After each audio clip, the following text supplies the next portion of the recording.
Court ಕೊಟ್ಟ ತೀರ್ಪಿನ ಬಗ್ಗೆ ಸರ್, ಕೋರ್ಟ್ ಕೊಟ್ಟಿರೋಂಥ ತೀರ್ಪು ಇದು ಕೋರ್ಟ್ ಕೊಡೋಕ್ಕಿಂತ ಮುಂಚೆನೇ ಎಲ್ಲರಿಗೂ ಗೊತ್ತಿತ್ತು ಏನು ತೀರ್ಪು ಬರ್ಬೋದು ಅಂತ ಹೇಳಿ. ಯಾಕೆಂತೇಳಿದ್ರೆ ಇವತ್ತು ಭಾರತೀಯ ಜನತಾ ಪಕ್ಷ ಅಧಿಕಾರಕ್ಕೆ ಬಂದ ನಂತರ ಇವತ್ತೇನು ಕರ್ನಾಟಕದಲ್ಲ, ಕೇಜ್ರಿವಾಲ್ ಅವರನ್ನು ಸುಮಾರು 6 ತಿಂಗಳ ಕಾಲ ಬಂಧನದಲ್ಲಿಟ್ಟರು. ಏನು ಹೇಳ್ತು ಕೋರ್ಟ್ ಅವರಿಗೆ ಅಲ್ವಾ? ಅದನ್ನೆಲ್ಲ ನಾವು ನೋಡಬೇಕಲ್ಲ. ಆಯಿತು, ಸುರೇನ್ ಅವರನ್ನು ಇಟ್ಟಿದ್ದು, ಅವ್ರಿಗೇನು ಹೇಳ್ತು ಕೋರ್ಟ್, ಏನು ಹೇಳ್ತು? ಆಮೇಲೆ ಕವಿತಾ ಅವರನ್ನು ಇಟ್ಟರು. ಈಗ ಕೋರ್ಟ್ ಈಗೇನಾಗಿದೆ, ನಮ್ಮ ಭಾರತೀಯ ಜನತಾ ಪಕ್ಷದವರಿಗೆ ನೇರವಾಗಿ ಜನರಿಂದ ಆಯ್ಕೆ ಆಗಲಿಕ್ಕೆ ಆಗೋದಿಲ್ಲ ಅನ್ನೋ ಜಾಗದಲ್ಲಿ ಅವರು ಹಿಂಬಾಗಿಲಿನಿಂದ ಅವರದ್ದೇ ಆದಂಥ CBI, ಅವರದ್ದೇ ಆದಂಥ ED, ಅವರದ್ದೇ ಆದಂಥ ಎಲೆಕ್ಷನ್ ಕಮಿಷನ್ ಮುಖಾಂತರ ಅದನ್ನು ತಡಲಿಕ್ಕೆ. ಅದರ ದುರಾದೃಷ್ಟ ಏನಂತ ಹೇಳಿದ್ರೆ, ಈ ಪ್ರಜಾಪ್ರಭುತ್ವದಲ್ಲಿ ನಾವು ರಾಷ್ಟ್ರಪತಿ ಅವರ ಹುದ್ದೆ, ಅದೇ ರೀತಿ ಗವರ್ನರ್ ಅವರ ಹುದ್ದೆಯನ್ನು ಬಹಳ ದೂರದಿಂದ ಗೌರವವಾಗಿ ನೋಡ್ತಾ ಇದ್ವಿ.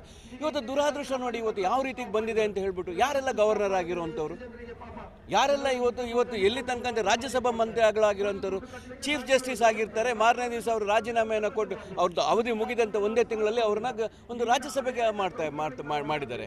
ಇವತ್ತು ಎಷ್ಟೋ ಜನ ಚೀಫ್ ಜಸ್ಟಿಸ್ ಆದಂಥವ್ರು, ಸುಪ್ರೀಂ ಕೋರ್ಟಲ್ಲಿ ಆದಂಥವ್ರನ್ನ ಗವರ್ನರ್ ಆಗಿ ಮಾಡಿದ್ದಾರೆ. ಅಂದರೆ ಅರ್ಥ ಏನು? ಈಗ ಒಂದು ಗವರ್ನರ್ ಹುದ್ದೆಗೆ ಹೋಗೋಕ್ಕಿಂತ ಮುಂಚೆ ಅವರು ಜಸ್ಟಿಸ್ ಆಗಿರ್ತಾರೆ, ಚೀಫ್ ಜಸ್ಟಿಸ್ ಆಗಿರ್ತಾರೆ. ಅವರನ್ನು ರಾಜ್ಯಸಭಾ ಮೆಂಬರ್ ಮಾಡೋದು ಅಂದ್ರೇನು, ಅವ್ರುಗಳಿಗೆ ಗವರ್ನರ್ ಹುದ್ದೆ ಕೊಡೋದು ಅಂತ ಹೇಳಿದ್ರೇನು? ಇದು ನಮಗೆ ಅಲ್ಲ, ನಾನು ಹೇಳ್ತೀನಿ, ಜನಸಾಮಾನ್ಯರಿಗೆ ಇದ್ರ ಬಗ್ಗೆ ನಾನು ಯೋಚನೆ ಮಾಡಬೇಕಲ್ಲ.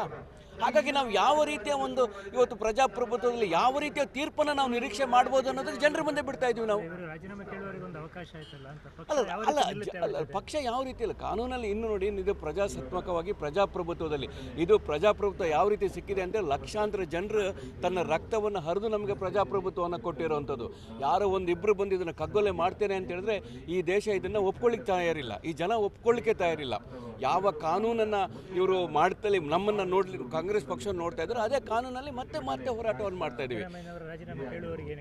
ಅಲ್ಲ, ಅವರು ಯೋಚನೆ ಮಾಡ್ಕೊಳ್ಬೇಕಲ್ಲ, ಕೇಳೋಕ್ಕಿಂತ ಮುಂಚೆ ಚಕ್ರ ತಿರುಗಲೇಬೇಕಲ್ಲ. ಇವತ್ತು ಈ ರೀತಿ ಇರುತ್ತೆ, ನಾಳೆ ನಮ್ಮದು ಚಕ್ರ ತಿರುಗಲೇಬೇಕಲ್ಲ. ಇವತ್ತೇನು ಯಾವುದೇ ಅಧಿಕಾರ, ಯಾವುದೇ ಪರ್ಮನೆಂಟ್ ಇಲ್ಲಲ್ಲ. ನೀವು 400 ಸೀಟ್ ಬರ್ತಾ ಇದೆ ಅಂತ ಹೇಳ್ಬೇಕಾದ್ರೆ ಯಾವ ಸೀಟಿಗೆ ಬಂದರೆ ನೀವು ಇವತ್ತು ಯಾರನ್ನ ವಿರೋಧ ಪಕ್ಷದವರನ್ನ ನೋಡ್ತಾ ಇದ್ರಲ್ಲ, ಇವತ್ತು ಅವ್ರ ಜೊತೆ ತಾವು ಅಧಿಕಾರಕ್ಕೆ ಮಾಡಿದಿರಲ್ಲ. ಚಂದ್ರಬಾಬು ನಾಯ್ಡು ಬಗ್ಗೆ ತಾವೇನು ಹೇಳ್ತಾ ಇದ್ರಿ? ಇವತ್ತು ಚಂದ್ರಬಾಬು ನಾಯ್ಡು ಜೊತೆಗೆ ಹೋಗಿದ್ದೀರಾ. ನಿತೀಶ್ ಕುಮಾರ್ ಬಗ್ಗೆ ಏನು ಹೇಳ್ತಾ ಇದ್ರಿ? ನಿತೀಶ್ ಕುಮಾರ್ ಬಗ್ಗೆ ಯಾಕೆ ಇವತ್ತು ಹೋಗಿದ್ದೀರಾ ಅಂತ ಹೇಳಿದ್ರೆ ನಿಮಗೂ ಇವತ್ತು ಇದ್ರ ಬಗ್ಗೆ ಗೊತ್ತಿರಬೇಕಲ್ಲ. ಇವತ್ತು ಯಾರು ಅವ್ರ ಜೊತೆ ಇದ್ದಾರೆ ಅವರು ಯೋಚನೆ ಮಾಡಬೇಕಲ್ಲ. ಇವತ್ತು ಇದು ಕಾಂಗ್ರೆಸ್ ಪಕ್ಷ ಸಿದ್ದರಾಮಯ್ಯನಿಗೆ ಆಗಿರ್ಬೇಕಂತ ಹೇಳಿದ್ರೆ ನಾಳೆ ಇದೇ ಇವರಿಗೆ ನಿತೀಶ್ ಕುಮಾರ್ಗೂ ಆಗ್ಬೋದು, ಇದೇ ಚಂದ್ರಬಾಬು ನಾಯ್ಡುಗೂ ಆಗ್ಬೋದು. ಚಂದ್ರಬಾಬು ನಾಯ್ಡು ಬಗ್ಗೆ ಈ 1 ತಿಂಗಳು 1 ವರ್ಷದ ಹಿಂದೆ ಏನು ಹೇಳಿದ್ರು ಅವರು ಅಲ್ವಾ?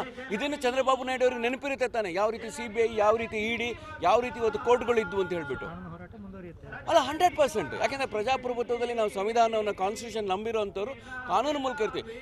ನಮ್ಮ ಇಡೀ ಕಾಂಗ್ರೆಸ್ ಪಕ್ಷ ಇವತ್ತು ಸಿದ್ದರಾಮಯ್ಯನವರ ಹಿಂದಿದೆ, ಇಡೀ ಕಾಂಗ್ರೆಸ್ ಪಕ್ಷ ಹಿಂದಿದೆ. ಯಾಕಂತೇಳಿದ್ರೆ ಇದು ಸಿದ್ದರಾಮಯ್ಯನವರ ಒಂದು ಪ್ರಶ್ನೆ ಅಲ್ಲ, ಇದು ಪ್ರಜಾಪ್ರಭುತ್ವದ ಇವತ್ತು ಕಾನ್ಸ್ಟಿಟ್ಯೂಷನಿನ ಪ್ರಶ್ನೆ. ಇವತ್ತು ನಮಗೆ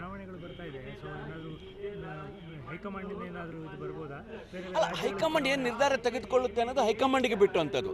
ಆದರೆ ನಾವುಗಳು ಇವತ್ತೇನಪ್ಪ ಅಂತ ಹೇಳಿದ್ರೆ, ಎಲ್ಲಿ ತನಕ ಸಿದ್ದರಾಮಯ್ಯನವರು ನಮ್ಮ ಪಕ್ಷದ ನಾಯಕರಾಗಿರ್ತಾರೋ, ಎಲ್ಲಿ ತನಕ ಸಿದ್ದರಾಮಯ್ಯನ ಇರ್ತಾರೋ ಅಲ್ಲಿ ತನಕ ನಾವು ಕಾಂಗ್ರೆಸ್ ಸಂಪೂರ್ಣವಾಗಿ ಸಿದ್ದರಾಮಯ್ಯನವ್ರ ಜೊತೆ ಇರ್ತಾರೆ.